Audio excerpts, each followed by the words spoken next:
Okay, I've just finished watching the video that Hobbyman put up on the Waterfall channel and YouTube channels. Excellent video if you want to pull your selector unit out of your Rockola 1454. I was presuming that it would be the same on my Rockola 1448, but apparently it's not.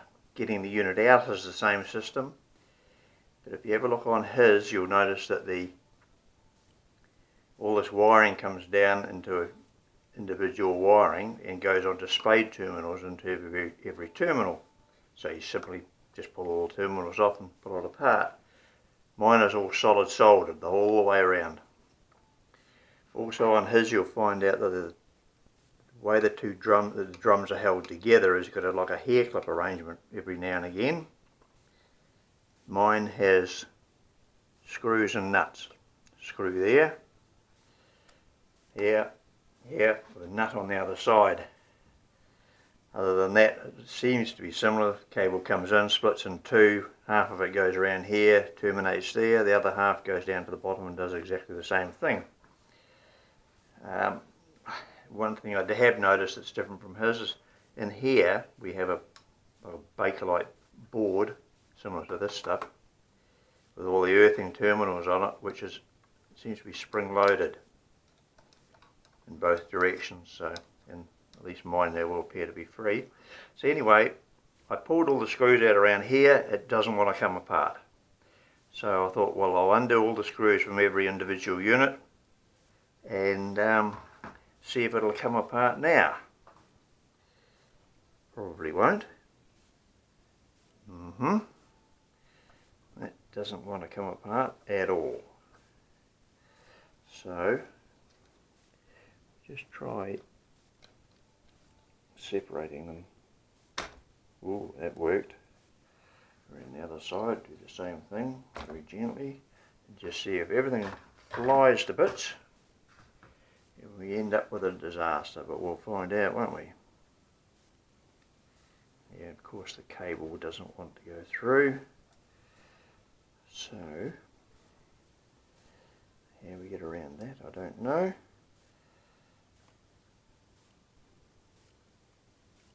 Try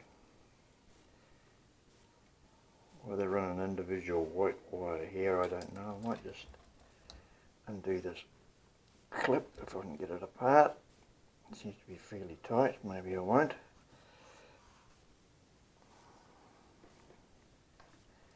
Separate that way, push that one down.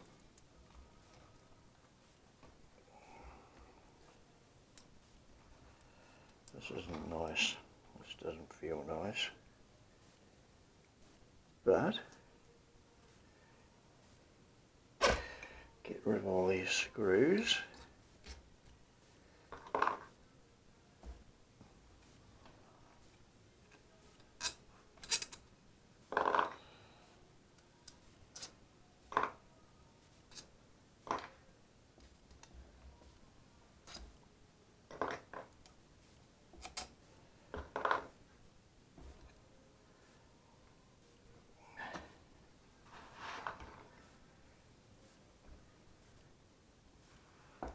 Lay that down there. So obviously those Bakelite strips that I undid there, these ones here, attach into here, so that's actually what holds it together as opposed to the other way of this clips. As we can see, the solenoids are all underneath. Don't know if you can see that. All these individual solenoids, quite different from the 1454. These are wobble boards, yes, they've got springs on them. So they have solenoids down in here, we have solenoids.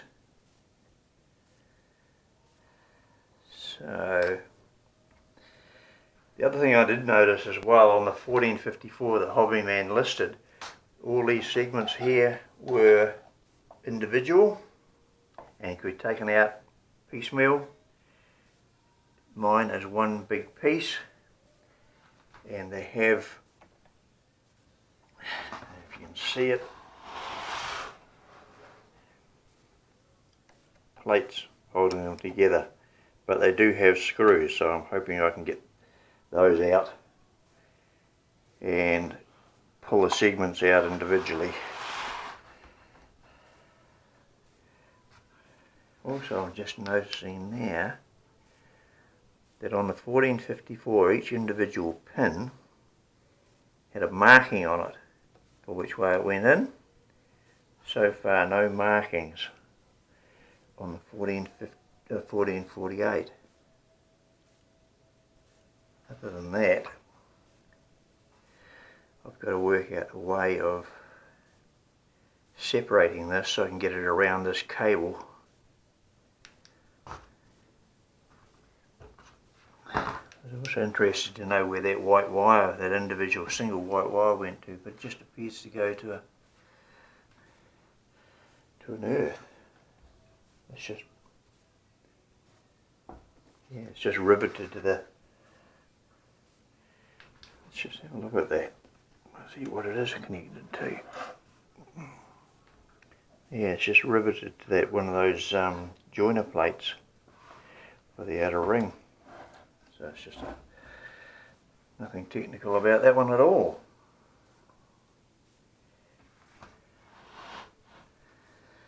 Right. I will, presuming that this will come out as a unit.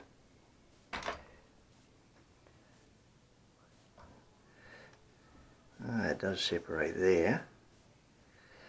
So let's just pull this out.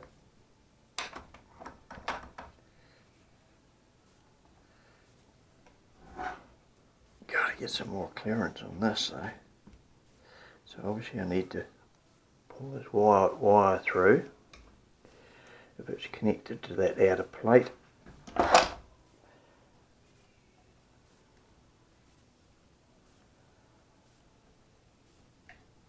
Okay, so that one needs to be pulled through. That one can now go down through that gap, and hopefully this whole unit will lift out.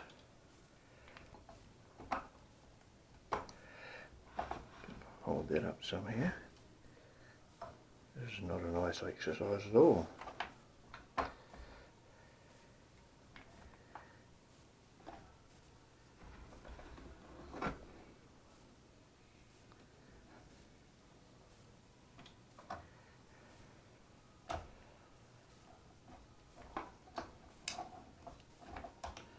It wants to fight me, but it's coming. Now that it wants to follow me. Okay.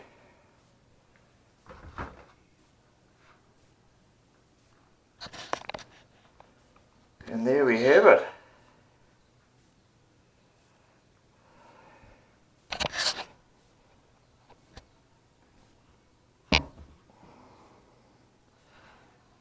All the solenoids. And the big bonus for me, no rust. Only what on earth is that? No, it's just a bit of wire insulation. Strange system, but never mind, it obviously works.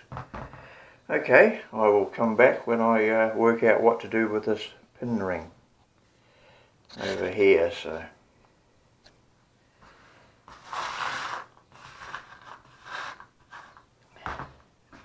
just give you another quick look at it.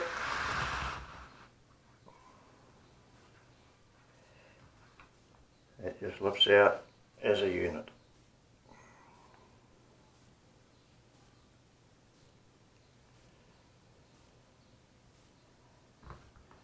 The other unfortunate part is it actually looks to be quite clean inside, so maybe that's not really my problem, but it's apart now, so we will continue.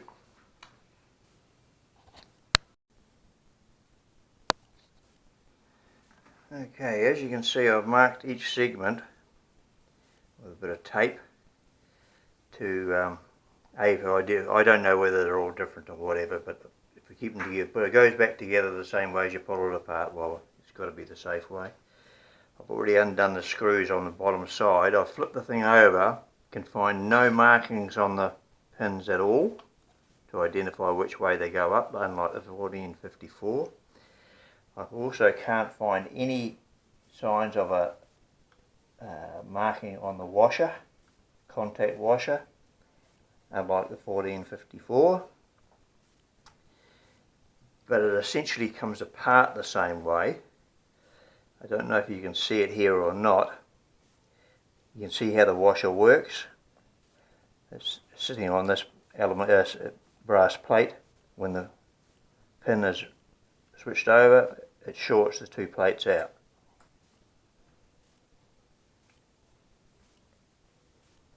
Pretty simple stuff. Okay, well, I'll go ahead and take the joining screws out of the rest. You need a very small spanner, and luckily my father left me a set of ignition spanners when he passed. These screws are tiny and they've got tiny little nuts on them. So I'll take the last of those out. Then each segment should come apart as per the 40 and 54, albeit in a different manner.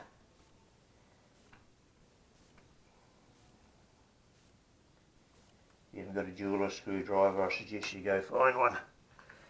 Pretty small.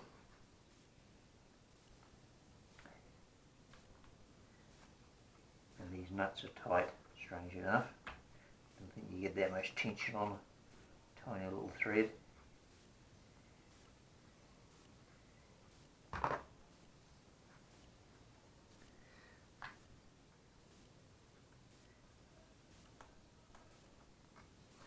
Right, that's all those apart. In theory, this will separate out like this. 4 segments. So, the next tackle would be, obviously by putting the tape on it tells you which way up the plate goes. Whether they go both ways, I don't know, but play safe. So each segment comes apart with the same C-clip, or sorry, E-clip. Tiny little thing which will fly across the room if you don't control it.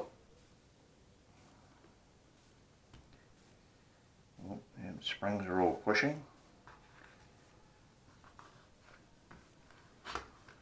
Put it on its side. There we go, it's already falling apart.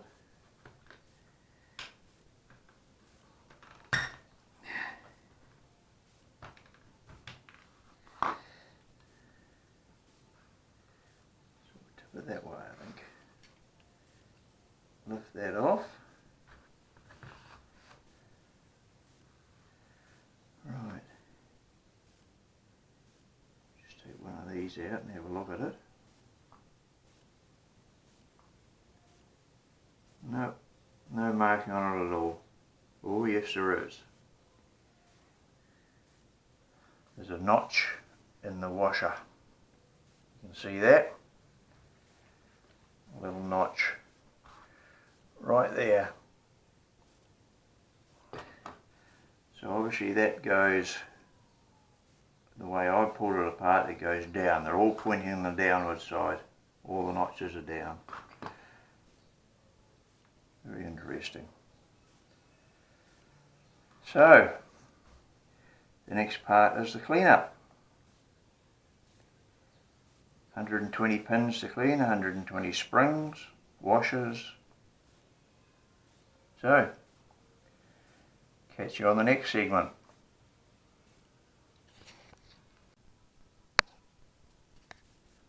Some things I've noticed since I pulled this thing apart, pins don't have, because they have no marking, it's probably because they have no difference. It doesn't matter, you flip them over, the pins are all the same length. There appears to be no difference in them whatsoever. Mind you, I couldn't see anything on the 40 and 54 either, which had a stamp to make sure you put it on the right way around. I couldn't work out why, but maybe someone will know. But these washers, on the 40 and 54, the hole is offset. So the washer actually sits, instead of sitting central to the pin, it actually sits off to one side. Why, I don't know, but still. And the other thing I noticed that this is the way the washer came off. Now you could put it back together that way, but that would put the neck in the wrong place, so I presume that has some relevance. But when you look at the inside of it, now it's just a mechanical join between that and that. What the point of that is, I have no idea, because if you look at it, it's just sliding between the two. But I will put it back the right way, so see what happens. There is a bit of gunk in here, as you can see, a bit of blackness, a bit of rodent rubbish. So I will now go clean. I've cleaned up these plates. This unit here, the outer piece, has a brass strip and the centre strip, which looks as though it's chromed. I thought initially it was silver, but there was no tarnishing, so I'm presuming it's chromed. Interests me why they didn't chrome the outer piece. I just cleaned it up with a product called Waterfall, which is available, I presume, worldwide. Any auto store, hardware store, or Brasso, I suppose, something like that you could use. Yeah, so it came up nice, and there's no marks on it, so there's obviously no impact on when the washers slide across it. This piece didn't come up brilliant, but it's smooth and clean. That's all I'm worried about.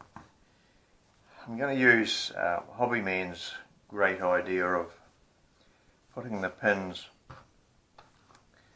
into the plate like this and pushing a piece of plastic tube over them to hold them in place. Hopefully that'll work. The other thing I thought of doing initially was to use a piece of corrugated cardboard like I have here, and you could start off by just pushing the pins into the cardboard to hold them upright, and then put your plate on top of that. Whether that works, I don't know, but I'm going to go with this other idea. You don't have to worry about the springs, because if you have a look, there'll be a little groove in each side of them, so it keeps the spring captive, so it doesn't want to fall off anyway. That's a good point. The centre section here I only dry bucked. I didn't use auto sol or anything on that. Just got a cloth and just cleaned it all up. I just did all the washing with all-purpose car thinners. You could use pretty much anything that doesn't leave a residue. These little washers here, I also just washed them up in a bit of thinners, and they come up really nice. They appear to be stainless because they're not magnetic. Okay, I've cleaned all the bits and pieces up, and I'm on the last stage. Finished 3, so just the rest to go. The only one thing I would say to them, when you're cleaning all these bits and pieces, pay a bit of attention to these things as well, because all the Scotch-Brite will tell you that, because they do carry power, so if they're dirty, the power won't go through. The other thing I found, that a lot of these pins were so dirty that the only way I could clean them was a little bit of Scotch-Brite, just a very light rub, and they've come up. And I've also found a couple of bent pins, where the pins are actually bent. How that would happen, I don't know. And these little terminals, these washers, on the top face, the connecting face, very dirty. And the only way I could clean them, I tried chemically cleaning, it wouldn't work. So I ended up, I got a bit of 2400 wet and dry, which was very, very worn. And just basically gave them a little bit of a light rub. It's the only way I could get them clean. But I also found several of them bent. How that would happen, I have absolutely no idea. So I'm about to start assembling these back up again. I did manage to find some electric cable, which was heavy enough to strip the insulation off. It looks a bit like alternator wiring off a car, and that has worked out just fine. So I've ended up, hands got that sore trying to do it by hand, I've ended up resorting to pliers. to put them back together, and it's not a big job. It's just if you get it a bit sideways, you'll end up stabbing yourself, but still, as you can see, it's not that hard. It's just time consuming.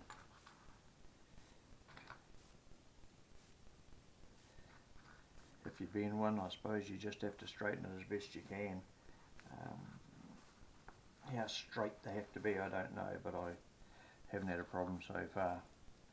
So I'll just carry on putting the last one together, and that'll just about be it. As you can see, the insulation just works out perfectly.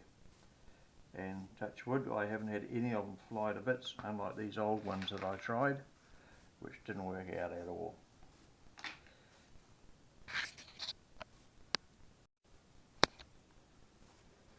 It's all loaded up. I will tell you, when I use my wire strippers to strip the cable into little pieces, I don't know if you can see this or not, but you'll notice that it's got a tongue on each side. So it's like that. That effectively reduces the size of the how much grip the pin can get on it, and I found that was a problem. But if you square it off, it works perfectly. For a while there, I thought about washing this all intact as a unit, washing it as much as I could, and then putting all the rubber strips on to hold the pin down, and then taking the top off and cleaning and buffing the strips on the top. I thought that might save a whole lot of work, especially with pins flying in all directions and whatever. But then I thought, as you're putting the sleeve on the pin, you're going to have to hold it down, which is a bit hard on the finger. And if you don't hold it down, it's going to bend this plate. If it sits between those two terminals, or those two bars, you end up with a bend in the plate. So I decided against that, just as an aside. Right, we'll load all these up. As I said, I put them on one way. I have the notch to the outer left. That way they all go on the same way, and it would appear, I know you won't be able to see this on the camera, it would appear that sitting like that, that is the way they've been stamped out, because they seem to be rounded on this edge. Turn it over, it's sharp on that edge, and I prefer the rounded edge to go between the two terminals on the plate. That's all that is.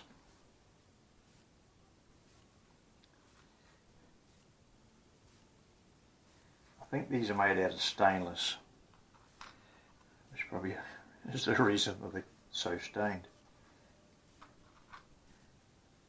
And as you will probably also notice, the mice have been in this thing. But I suspect all my problems started with whoever had it last has sprayed WD-40, CRC, whatever you want to call it, everywhere, and that was half my problem. Some of these pins and plates were so sticky that I actually had to peel the plate off the bar, off the contact bar, with a screwdriver. Not a good idea.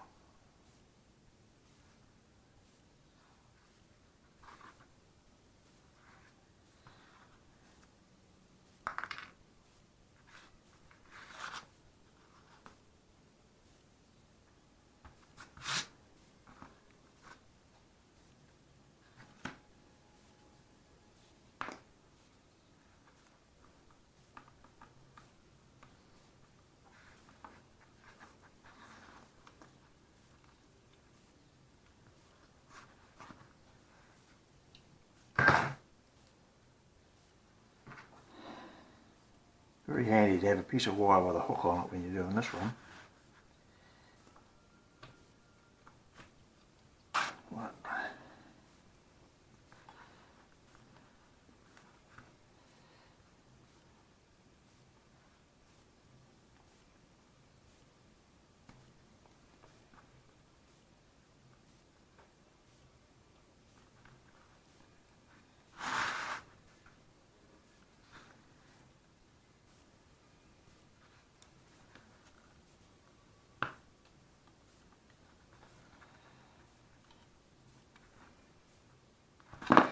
Right.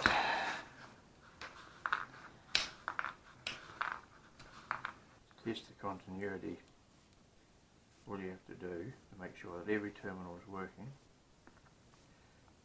One earth onto that H bar, one onto the inner plate, and just test them.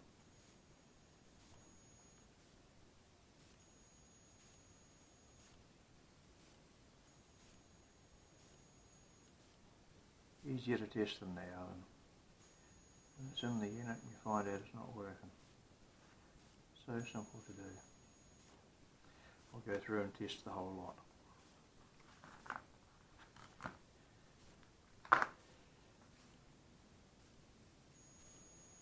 For the ones that don't have the H plate on the top, or sorry, I think there's only one segment that doesn't, obviously.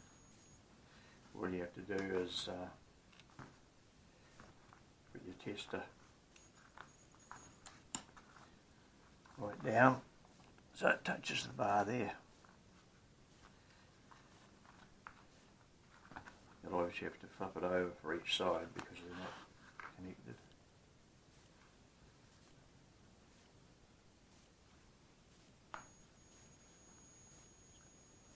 Not touching it properly.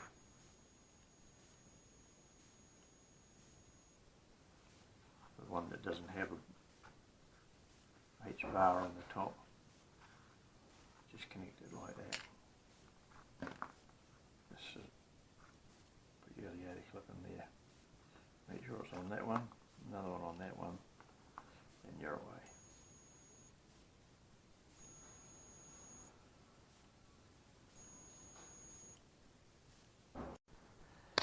Just putting these back together, and I'm thinking to myself, it's very hard to get a sandpaper in there, but you can try a little bit, I guess.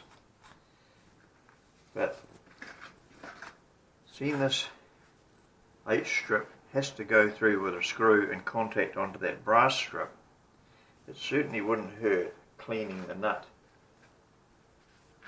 to make sure you get a contact with that one, because if you don't get power through that H bar, you're going to end up with a problem with a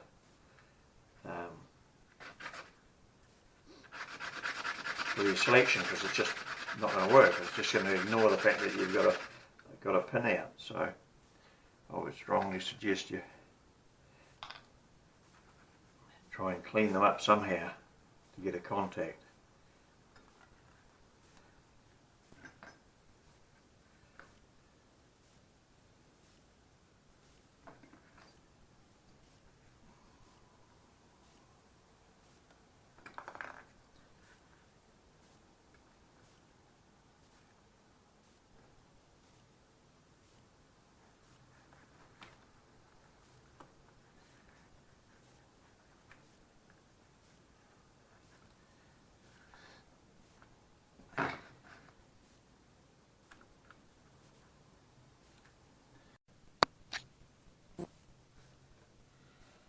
Before I put the top on this thing and start assembling it, I decided to give these little contacts a clean in here.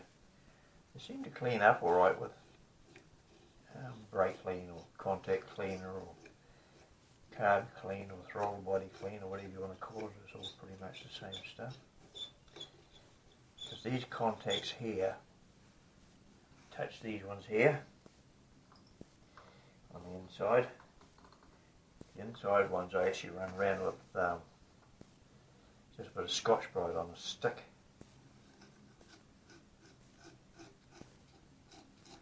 I'll leave it up to you to decide what you think is the best way of cleaning them up. They're obviously just cancel terminals. Some sort. There's an electromagnet inside here, which obviously just, I don't know, cancels the whole thing. But anyway, they seem to be cleaning up alright with cleaner. So I'll carry on and do that before I put the thing back together. The other thing I was going to make sure there's no sort of nothing metal stuck to all these little electromagnets. I don't know if they really need cleaning because they don't actually contact anything, they just pull the terminal.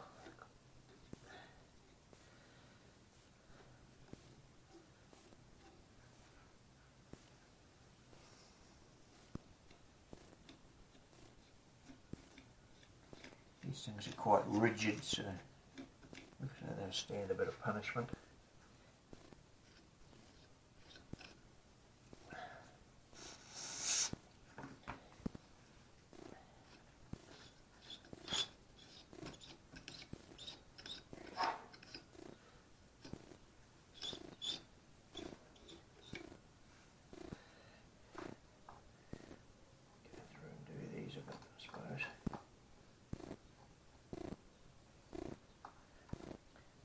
The ones on the other side will be this problem because you got to get them in from under that side. So I don't dare say we'll work our way through it. Other than that, I don't think there's any other cleaning required in here. As you can see, the gungeons coming off them, so it can't be all bad. Right, I'm just finishing up cleaning these terminals in here. What I'm using is just a rag with an old credit card. Prefer a thinner piece of rag, but I haven't got one. Just gently put it in there.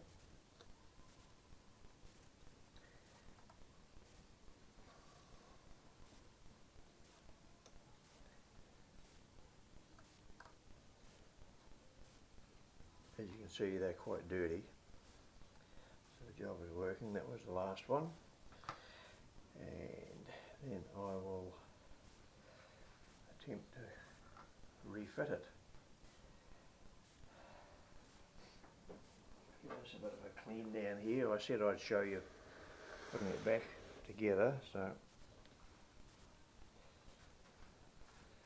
push the shaft through to give it a bit of a wipe down.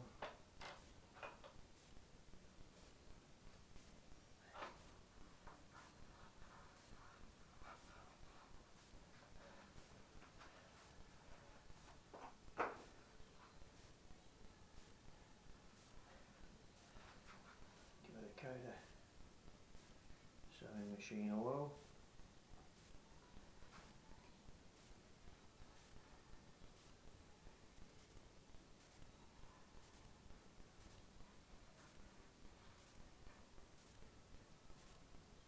And on the back section as well.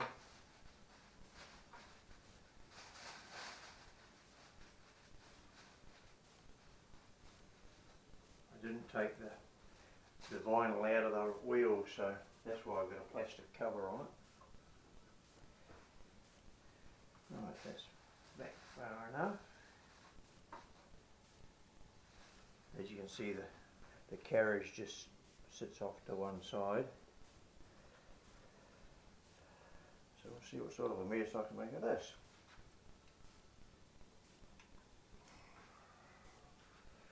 You probably noticed that I took the chassis out of the jukebox in theory to make it easier, but I don't know if it did. Now when we put it back in, the stud here, I hope you can see that, this mounting stud here, there's a bolt going through it here, so that's how we will line it up again.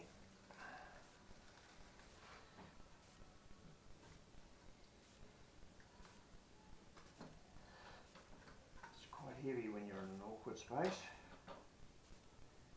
I guess you take your time. That's the secret. Get it where you think it is.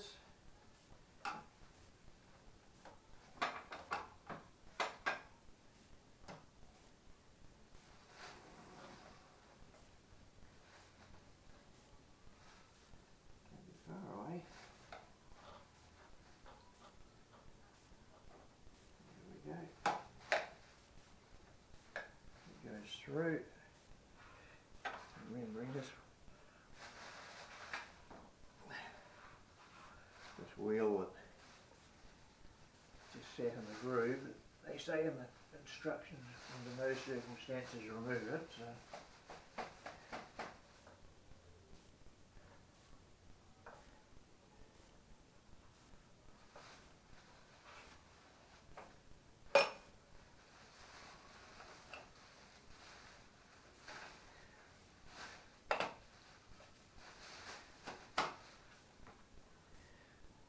there we go.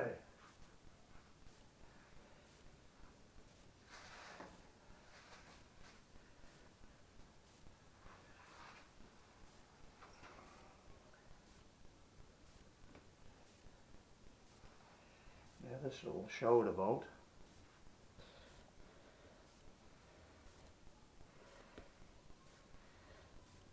I might bring the camera down from a different angle.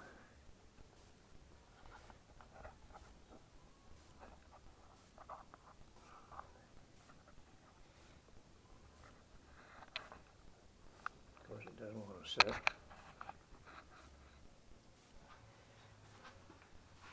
That bolt goes into that stud right there.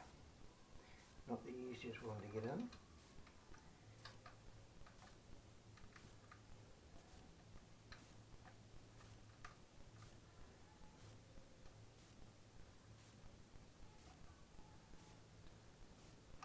Especially with this cable on the way.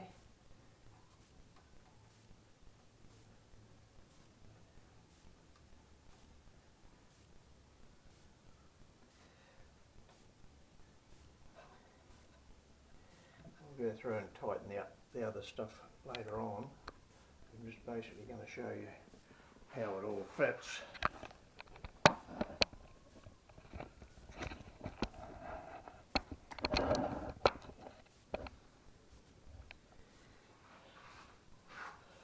As you can see, you need to rotate the drum to get them apart, because there is you have to get the carriage off, you have to remove this plate which sits in here. A couple of screws hold it in through the front. Okay, it just sits in there like that. So to get the carriage back in again, you have to actually slide these lugs into that groove.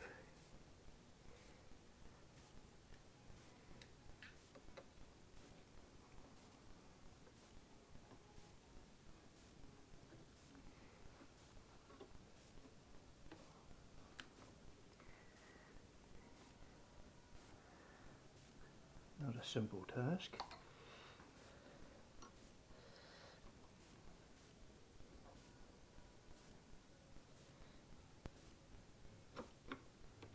Like that.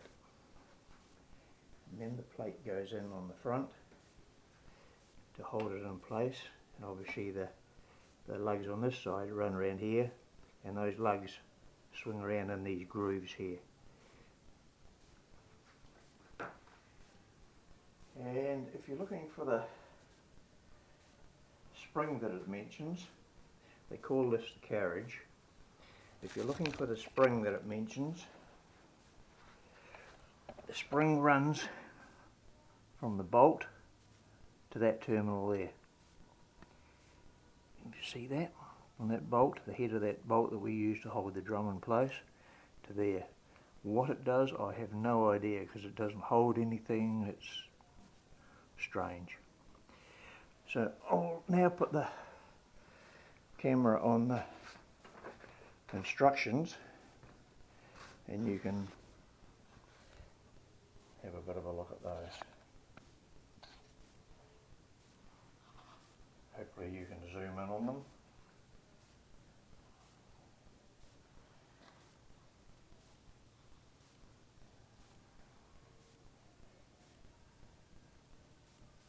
You'll notice a comment there that it says in the instructions to move the power switch to off and move the drum around. I have the power completely disconnected, so all I did was just turn the end of the the electric motor, because it has a little thimble on it. Just turned it around by hand until I got the selector wheel, or the carriage, in the correct place on the selector wheel.